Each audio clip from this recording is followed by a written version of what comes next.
How did you end up escaping from the factory? They called me an Uber. Uber X? No, it was Uber Pool, actually. I had to share it with some other guy that they kidnapped. Hey, is it just me or does this feel like a 90s sitcom sometimes? What? Yeah, you know, a 90s sitcom. You're the main character who has zany things happen to him each episode. I'm the street-smart heartthrob, and Cosmo's the, weird one. Weird one? Yeah, 90s sitcom. Well, wait. Wouldn't we need like an intro or something?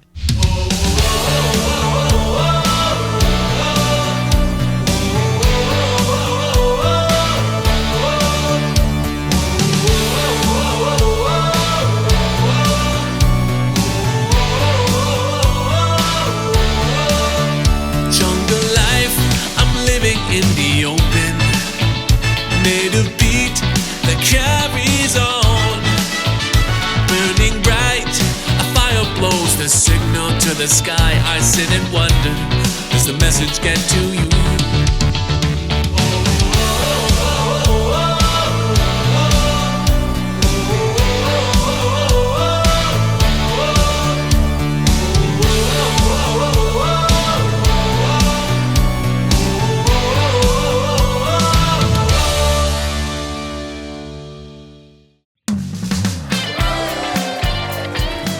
Mad About Fuzz is filmed in front of a live studio audience. Riveting material you have there, I see. No, I think I got a letter from a secret admirer. Listen to this.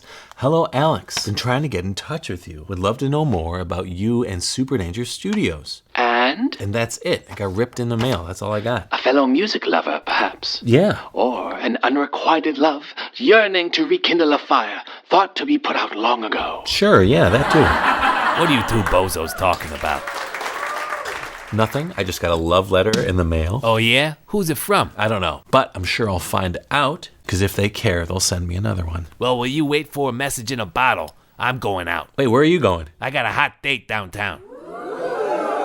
Yeah, right. The last hot date you had was with a soldering iron. Oh yeah? Well, at least I don't spend my weekends talking to pedals and making YouTube videos.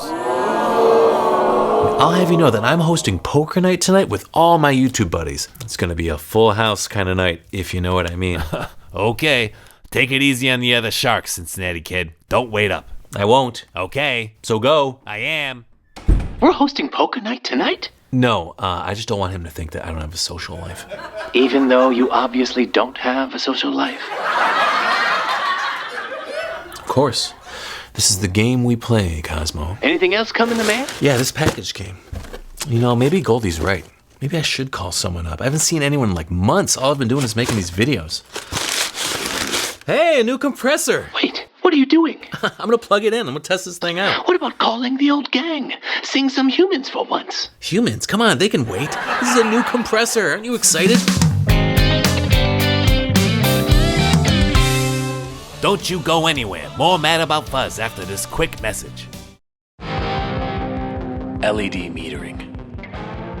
Ultra low noise circuitry. Increased internal voltage. The best studio grade compressor pedal just got better. Introducing the all new Cali76 FET Compressor from Origin Effects.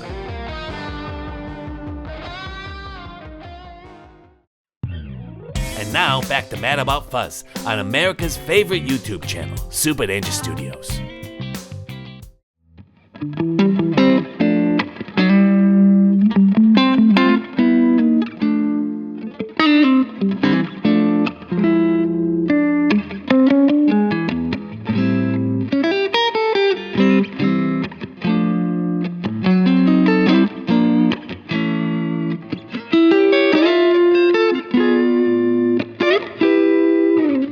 Every musician, specifically every guitarist, has done this before. We've sold a piece of gear, not really thinking ahead, like, oh, I'm sure I'll be able to buy another one in the future. The company stops making it, and all of a sudden you're chasing after this gear like Ahab chased after the white whale. Suddenly everything in your life is concentrated towards finding that piece of gear that you sold, like the biggest regret in your life, right? Like it's this weight around your neck, like poor Frodo carrying that ring to Mordor, right?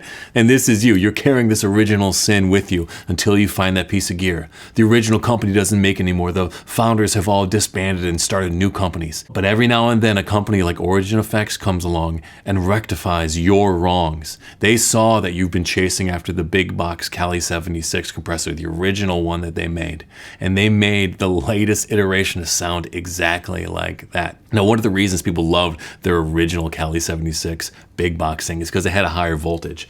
They had an internal voltage boost inside this little pedal to boost it to 24 volts, to give you that headroom, to give you that sheen, to give you that feeling that you once had. Remember when you were happy long ago?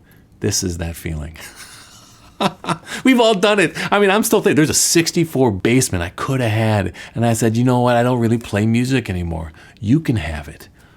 Oh, can you, like, original? Oh, well, I can't even talk about it. It makes me...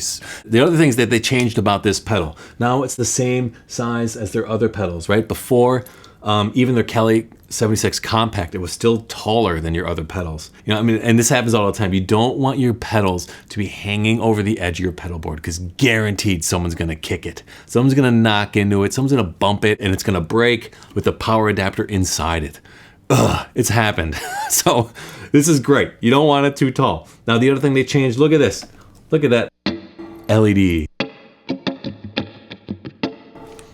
Now, I am superficial because, like, I see things twinkling on my board and I automatically think to myself, you're a real musician. You made it, Alex. All those dreams you had when you were a kid, you finally are there. Good for you. This LED meter measures the gain reduction. In the past, I had a little LED. It was orange and it would glow brighter to show you gain reduction, but you had to use your ears a lot. You're like, is that minus 4 dB? Is that minus 20 dB? Like, what's going on here? So now, a nice little indicator. And one more thing about the 24 voltage, it has so much headroom now that you can run a bass through it, vocals through it. You can put it in your studio chain if you'd like, and we're actually gonna kind of do that later on.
How I like to think about a compressor pedal is like, where am I going to put it in my signal chain? I haven't done a video on compression because no one's asked about it, because I think it's the most misunderstood effect there is. How I like to think about a compressor is like the Kung Fu master at the top of the mountain, right? The dojo, like, that's above the clouds. You climb it, it's like 1,000 steps, and you get up there, and the first thing he says to you is, throw your hardest punch, and you throw it, and he catches it and stops it. In my mind, I'm like, that's what my compressor is doing. He's the Kung Fu master. The Cali76 is modeled after the vaunted Yuri 76, which was built by Bill Putnam, and he later started Universal Audio. But it is like the compressor. Every studio in the world has it, or a copy of it, or a plug-in of it, because it's one of the fastest compressors that you can have. So it can be used on a whole variety of sources, right? You can use it on guitar, you can use it on vocals, use it on drums, overheads, whatever, organs, strings. Like, it's a great compressor to have because it can pretty much do anything you want. And it adds also a very specific sound too.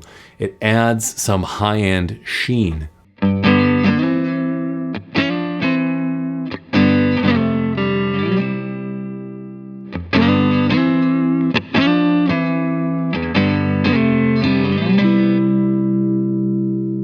Right? There's like an interesting EQ thing happening that only happens with 1176 style compressors.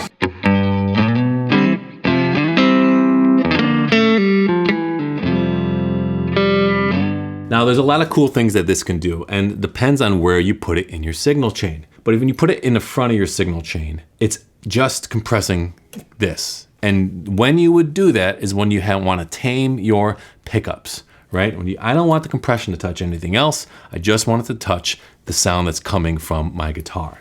So it's great for single coils because single coils can be ice picky, right? That's the word that people use. Harsh. It seems like a lot if you've never used a compressor pedal before. It's like, look at the 6 knobs I gotta worry about. It's very straightforward though. Output is just how loud you want it coming out. But then the input is how much signal are you sending into the pedal? Obviously, the more signal you send in, the more is gonna be compressed. And then the ratio goes from 4:1 to 20:1. And the idea of that is that for every dB it goes over the threshold, it reduces it by 4. It's better to kind of show you what it sounds like, okay?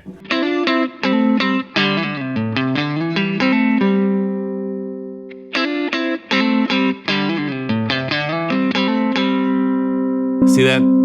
When the ratio goes up, there's a lot less note definition. The notes kind of get pushed together, right? Because it's taking all the dynamics and squishing it and squishing it and squishing it more. So it's basically, I'm making a sandwich, right? I squish it a little bit, you can still tell what kind of sandwich it is. I put it in the panini press, it's something completely different, right? This is a panini press, all the way this side. Everything's getting mushed together.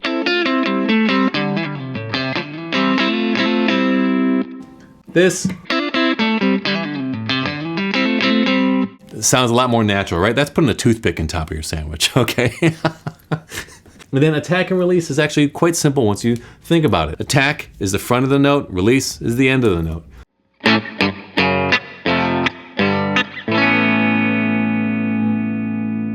So right now I have a slow attack and a fast release, right?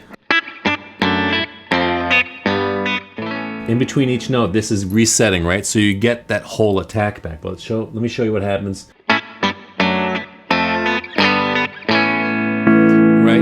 It's staying up there, so you're not getting that full attack. That can also affect the pick in the next note if you're playing a lot of notes, right? Now, why would you want a slow release? If you have a lot of long notes, if you're trying to sustain the tail of a note, right? Typically, if you're sustaining the tail of the note, you're not playing something like blazingly fast, right? You want like pedal steel kind of stuff, or you want ambient stuff, right? It's holding on to that tail.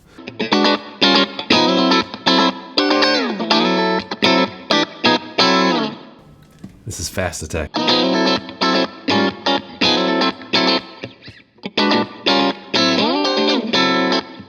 So you hear that? You're losing all that pick attack when the attack is fast, right? You're losing that.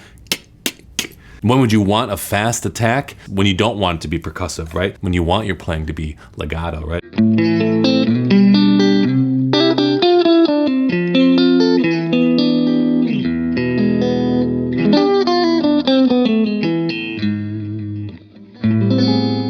So you can kind of hear there that it's very unnatural sounding. Like clearly there's some kind of signal altering thing. But what you can do with this dry knob is it adds some of the original uncompressed signal back into your chain. So listen to this now.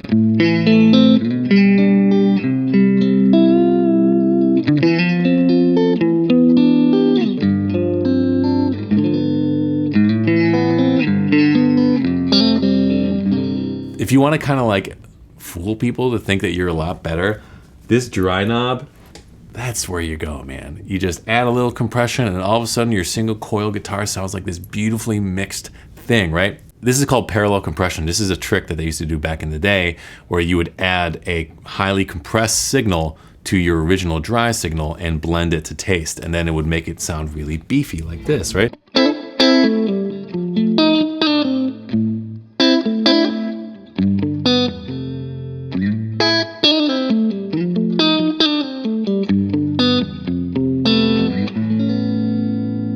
That sounds like a studio vibe, right? Is that not?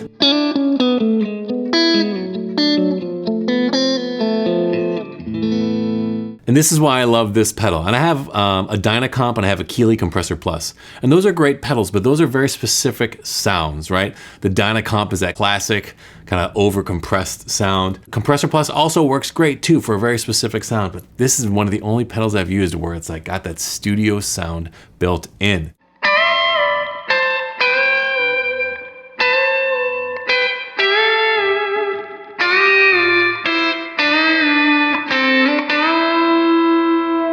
So here's how you can use compression after your drives.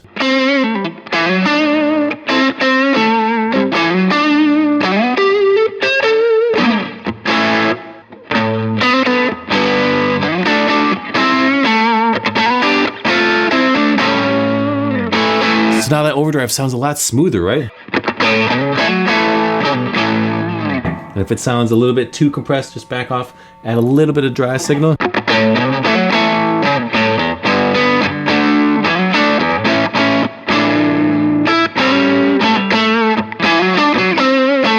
Oh, that sounds just like awesome now.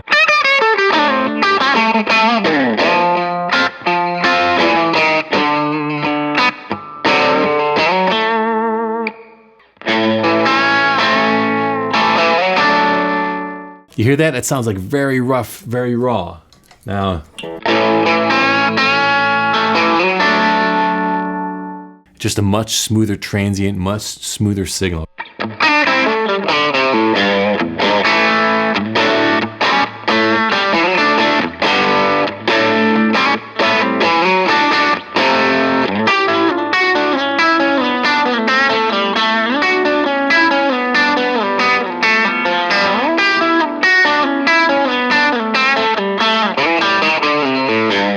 A lot of times when I play, and I'm a sensitive man, so this is why this probably happens, is that like when I pick too hard, I'm like, ooh, and like psychologically it makes me like not want to pick as hard. But here, with the compressor on, after the drive, it can take away all that harshness and all that stuff that normally would make things like kind of like unlistenable, which I have a lot of unlistenable guitar stuff. So that makes it, at least for a minimum, psychologically, I'm much more relaxed because it's like, the compressor will get it, right?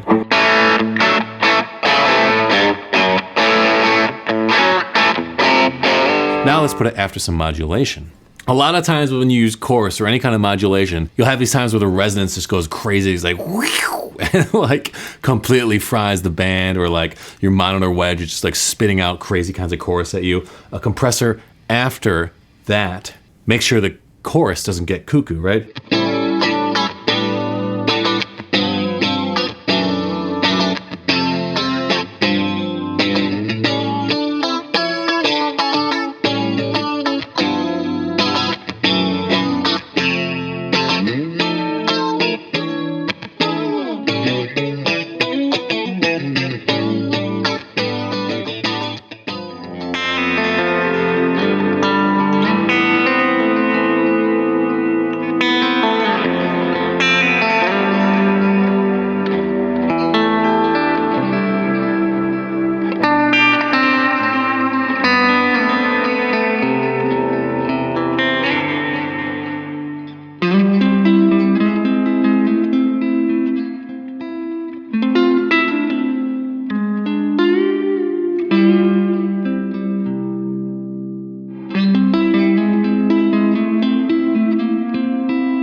The last thing you can do is put it after everything, right after even the speaker or speaker sim sometimes. So that's what we're gonna do next. Hold on. Now I got the Dream 65 at the end of my chain, but then that's going into the Cali76 before it hits my interface, okay? This is the Dream 65 with nothing else applied.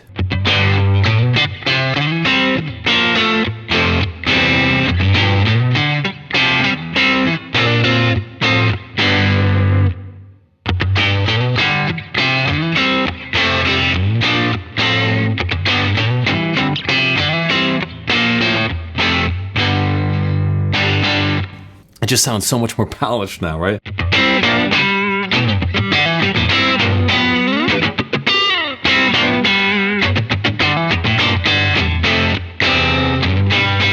Let's add some revival trem.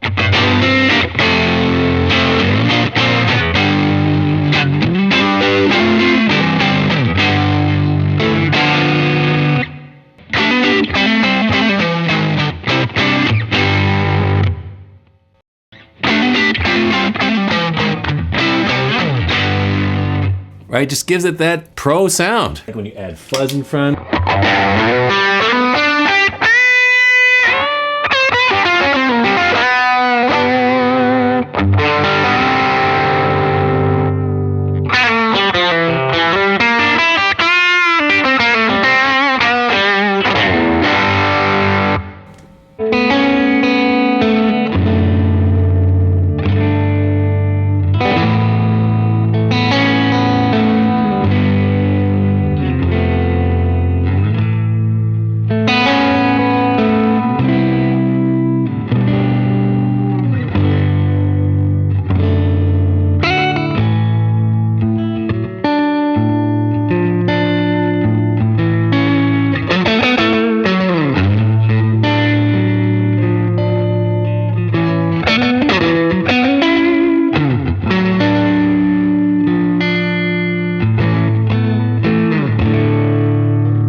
newest evolution of the Cali76. It can be used anywhere in the chain. The front, the back, the middle, it doesn't matter. It'll make it sound better. It'll make you sound better. It certainly makes me sound better.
Now, you don't have to throw out your other compressor pedals. This can work in concert with it, right? Have your other compressor pedal at the front of your chain and then have this one halfway through after the overdrives. Or have this after your modulation in your effects loop to tame some of the modulation, right? To tame like chorus or to tame your flanger. This doesn't replace your compressor. It just adds a new flavor, a professional flavor. Crap. Did you hear that? I think Goldie's home. He's gonna know I didn't hang out with anyone. I don't have any friends.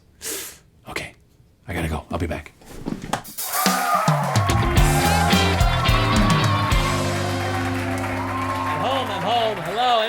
Oh, Goldie, you missed it. I really cleaned up tonight, eh, Cosmo? Yes, I recall at one point you having 20 aces. Oh, really? In fact, you could say I doubled down on everyone. Doubled down? I thought you were playing poker. All right, my friends didn't come over. We didn't play poker. I don't even know how to play. I just played with that pedal and made a video. I guess you're right. I don't have a social life. Ha! I knew it. We're your only friends. I don't think I'm ready to accept that. Okay, well, how about accepting this? Here's your secret admirer, Casanova. Give me that. Hey, here we go. Please contact me soon. Sincerely, Shirley Q. Rowan-Gardner, IRS. IRS? True love finds a way. Hey, I never asked. How'd your date go? Oh, we hit the town, painted it red. Dinner, drinks, saw a couple shows, and ended up at a rodeo. Wow, some date. I guess you'll be seeing her again, right? Nah, she's not my type. Is she too nice? No, she's too tall. That's our Goldie.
Thanks for watching Mad About Fuzz. Be sure to like and subscribe so you don't miss any future episodes. That's right, Goldie. I mean, who knows what crazy hijinks we'll get into next time. Maybe we'll do an episode where you finally wear deodorant. Do I smell? Remember, kids, personal hygiene is important. Wait, no, really, guys.